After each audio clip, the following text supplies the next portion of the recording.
Hi guys, today on Random Help, I'm going to be talking about Year 12. As you know, I've done Year 12 last year, and I'm kind of retaking Year 12, but I'm not like some retake. I just was accelerated last year, and then they're making me do AS again for no reason whatsoever. But I am revising some A2 stuff, arenes and stuff. I know a lot about Cyclo Edition. I'm sorry, I don't know too much about A2. Anyways, let's get.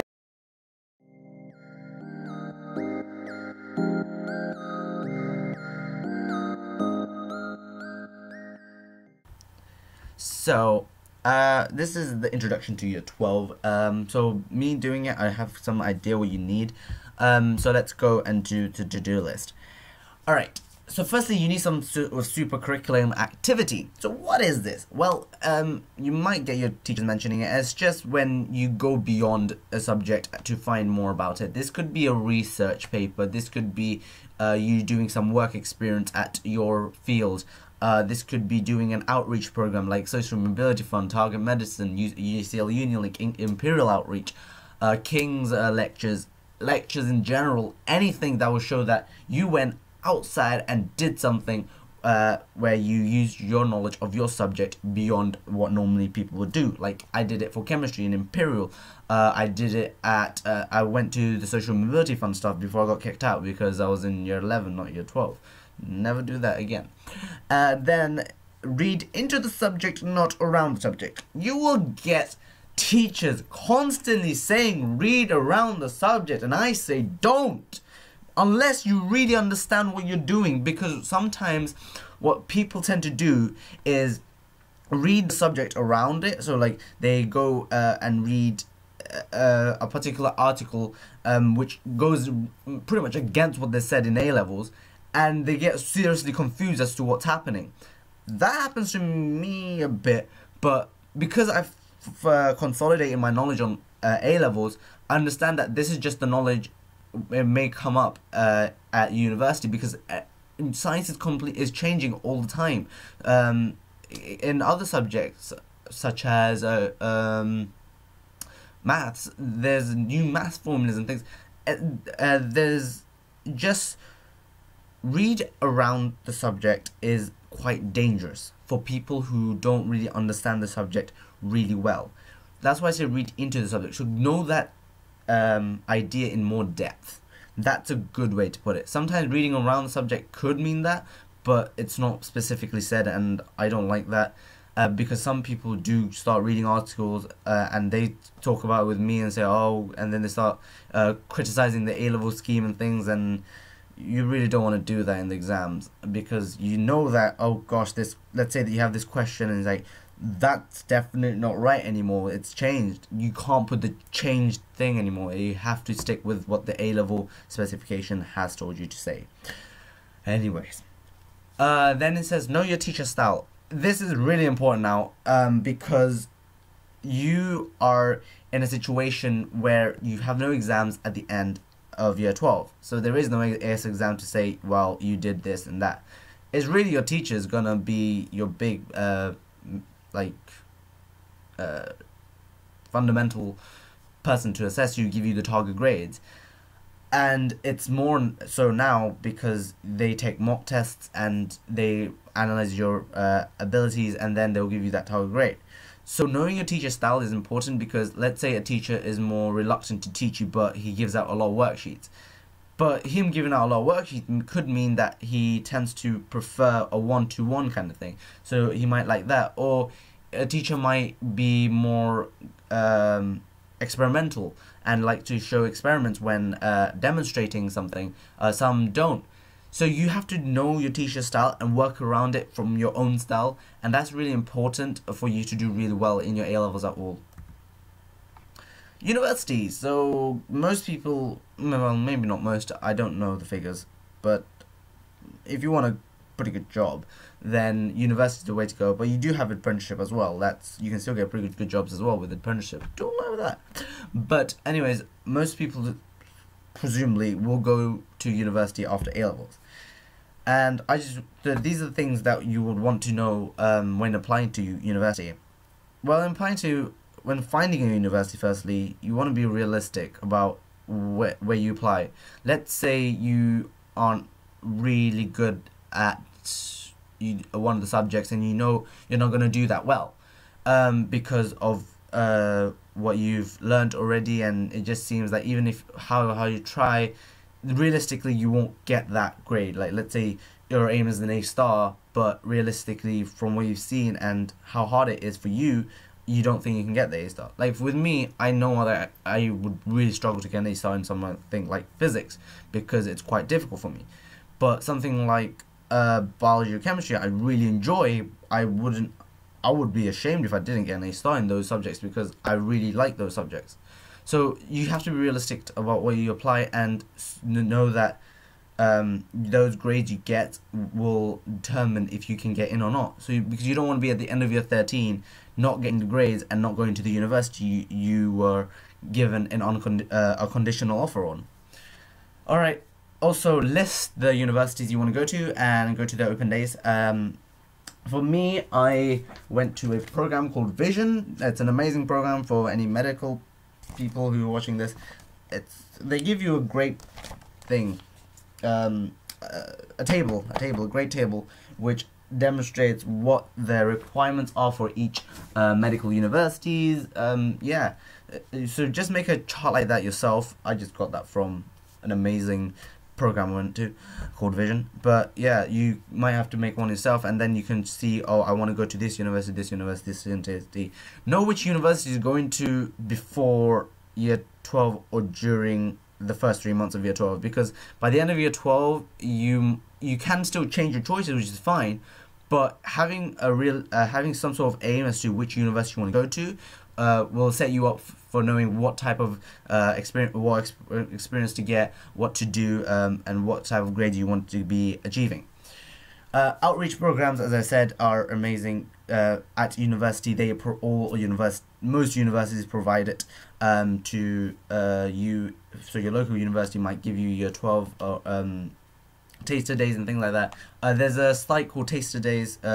You should check out taster courses. Just search up on Google. You'll find many. I'm telling you, there's so much you could do for outreach. It's ridiculous. Just find it on the internet. Trust me. I went to a lot. There's a huge folder I have of it. Anyway, then personal statement. I've heard this many times. Okay, be careful on the personal statement, because I went to some organization and gave a really bad personal statement because I tried to be very optimistic. Don't try to be optimistic at all. Try to show passion, but be very dull about your passion. As in, you have to be very formal. You can't be... Yes, you have to be very formal, but show that you have a passion at the same time.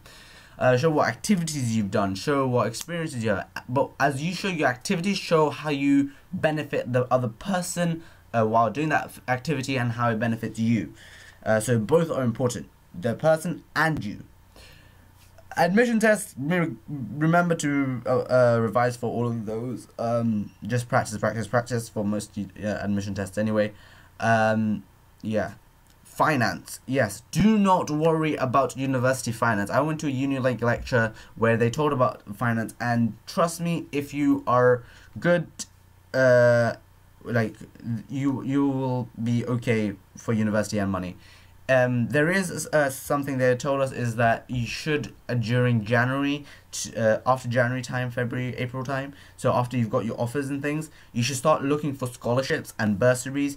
Sometimes they give out free scholarships and money all around, but you might have to do specific things to get them, and trust me, they can build up a lot. Someone gets got £500 for writing an essay on vegetables. I'm like, what? And apparently it's true, which is amazing. So yeah, time management. Yes, this is very important for year 12 especially, and further and beyond in university. If you can't time management at year 12, then you're gonna be bad at, well, you might not be bad at university, but you certainly do need a university, seeing that as though there's so much things to do at university. So what I would recommend is routine your subjects. So make a routine. I've made a routine myself, like this. I'm sorry. Like this. Hopefully you can see it. There. So I just list down 1 to 4 on the subjects, because I do 5 subjects, but the 4 subjects I'm currently doing this year, I list them out and then I try to do all of them in that day. Don't do too much, like do like 30 minutes, take a break, 30 minutes, take a break, talk to your friends during the breaks, or do some exercise. Exercise is good because, you know, the mitochondria, aerobic respiration, and that pumps oxygen into your brain. If you really want to watch videos on that, go on YouTube. This is not for that. Anyway, set rest periods. Yes, that's really important, as I said, because it allows your mind to, at that point, the more rest you take, the better your memory is at retaining that memory. I would recommend a book called it's a book by Tony Buzan, and it's about memory. Search up on Google and you should find one, and it's really amazing. It shows you everything about it. It's just amazing. Check it. Use your calendar on your phone, please do, because it's on your phone. You use your phone a lot. I use my phone a lot, and I use Google Calendars a lot, and it's pretty much amazing because I can know when my homework is done, when I need to go to social events, because I've got so many I need to go to. Well, not social events, more like the supercurricular event. Yeah. Have food in regular intervals. Okay, the thing with A-levels, that seems like, oh, what? That's not. But sometimes you might be studying for long periods of time and forget to have food, or you might be skipping meals. Stop doing that. Don't do that. I did that so many times last year. I shouldn't have been even stressed last year. I don't know why I was stressed last year, because I've got an extra year. I'm like, what? Now I just look back, I'm just, oh, that's stupid. But yeah, have food when you need to have food. Like, have food sometimes with you as well. Not snacks and stuff. Like, when you have snacks, like, I mean, fruits and stuff. But then again, there are some studies going on about fruit being bad for you as well, because having too much is bad, really bad. But yeah, have some food around with you to eat. Studying and sleeping. Aim to sleep around 7 to 8 hours. That's the recommended amount. I kind of disagree and agree with this. What I would say is, first sleep. Let's say on the weekends, go to sleep. Don't put any alarms on, just go to sleep, then wake up. So at that time you'll know how much your brain actually needs sleep. So let's say you went to sleep at 9 and you woke up at 6, so then you can tell that you need around 9 hours of sleep. That's what your body tends to want. 7 to 8 hours, because it varies between person to person, but that will give you a good estimation as to how much sleep your body really needs. Yeah, I would say take a 45-minute study, then 15 minutes break. If you're not feeling it, like, I just don't want to study now, it's just, then do it in smaller chunks. Do 20 minutes and then 10 minutes breaks, or even bigger breaks, like 20-minute breaks, 20-minute studying. It's if you're studying at least a bit, you're still improving, you know. Even if you're doing it slower, it's still going up. You're still retaining that memory, still revising it. It's good. Oh yeah, it's called The Memory Book by Tony Buzan. I forgot to put it in this. Yes, be consistent with all subjects. So when you're studying, don't be like, I'm going to study this chemistry book, I'm going to do like 5 or 6 pages of it, and then next day I'm going to do biology. Don't do that. Do chemistry, then biology, then whatever. You'll also realize the subjects you chose tend to intertwine a bit. Like chemistry and physics obviously will intertwine a lot in the atomic regions, and biology and chemistry in the biochemistry bits. And this can actually help you learn better as well, because you're understanding the two concepts better. That is if you chose subjects that fit well together. Most subjects do. So yeah. Also, WhatsApp groups. I think this is a great idea, is just to have a WhatsApp group for each subject you have. I plan to do in my school. Some people already started it in the school in ours. But yeah, WhatsApp groups are great because it allows you to know, like, let's say you want to do this physics work, but you don't know the answer to it, then you can ask the person, oh, what's the physics homework, or how to do it, and then they can help you out. Oh yes, yeah, revision. Locate a place where you revise the best. For me, it's not at home, because every time I'm at home, I just tend to procrastinate. But these days I do try to actually revise at home, especially because I've got the book to revise. So even if I don't have anything to do, let's say I have no homework because I finished it and our school doesn't give them that much homework, but we have the book I have just says, okay, I'll just study right now with that book. And your textbooks can make you turn you off from revision. So try to get a textbook that will look like, oh yes, I can understand what's happening and do it. Make sure you use your smartphone and tablet. It's there. Don't abuse it. Don't use it to just chat with your friends. Use it to productively. So when you are stuck on something, you use your phone to search the topic up. Try not to use your laptop sometimes, because on laptops you can do so much, right? You can do you can watch YouTube videos, play games and things like that, and sometimes that it tends to be a bigger procrastinator than your phone, depending on who you are. Anyways, use tests without revision to find base. This is pretty good because and I think most schools anyway do these. So you just take a test without any revision and see what grade you get. Even if you get an E or a U, like that just shows like with your current without revision, like you got this is the things you do know and this is the things you don't know, and then yes, and that will allow you to know where to go from there. Ask the year 13s for help. Year 13s have done it. Even if they failed or did well, it doesn't matter. They've done it. They know at least what's happening and how it goes. Like even if someone didn't do too well in it, they know where they went wrong, and you know they are trying to improve themselves. So asking your 13s are a great way to get knowledge for your subject. Also, be optimistic, because happiness is actually a good way to actually improve your memory and help you retain memory as well. So yeah, hopefully you chose subjects you like. Oh yeah, work and apprenticeships. Okay, be careful on getting work, because you don't want to overwork while doing studying. I don't work, but I do volunteer, which it does take up my time. So every Saturday I go to King's College to do the social mobility, a social club that I do. Yes, so this helps you to build up your CV and helps you gain experience. Like NCS, they do a program called Head Start. If you do NCS, you can apply for Head Start, and you can get a job interview from there, and maybe get a job. Be consistent with your work and whatever work you do. Also, in work, I will talk about work experience as well.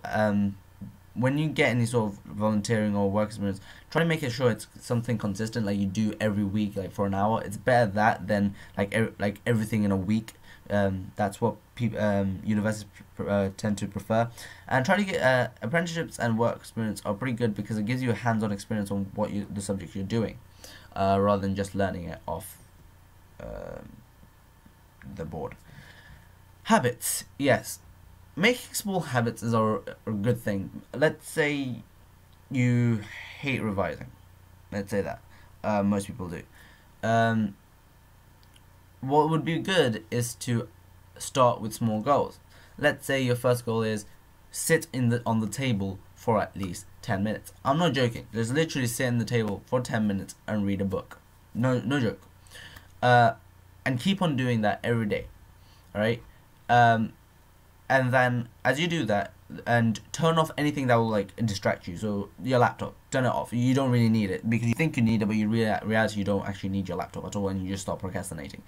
Yeah, and then move on to then getting your revision books and start revising from there. Even like if you're not doing any much revision initially, getting you sat down and trying to revise will in the end make it a habit. That okay, I'm going to do the work at this time. I'm going to do this. And it will override the bad habits as well, because let's say you do something every day, like maybe smokers smoke, there are many teenagers who just do that. Yeah, you might be more willing to just sit down and revise it instead of going out for a smoke, although people who do smoke tend to get stressed and want to smoke anyway. But yes, doing habits and trying to make good habits on studying, it will really help you out in year 12. I think that's it. Yeah, that's it. Video went on longer than I expected, and I apologize for that. Sorry. So yeah, if you just want to read the Prezi itself, that's fine. Just there's links below, so I'll leave all that link below. But yes, it should help you out into getting into year 12 and understanding what to do in year 12. So that's all from me today. Random help over and out. And if you want any sort of help yourself in year 12 where you don't understand an AS topic or an A2 topic, I will try to revise it and try to help you out and give you a video on it. Alright then, random help over and out, and I'll see you next time.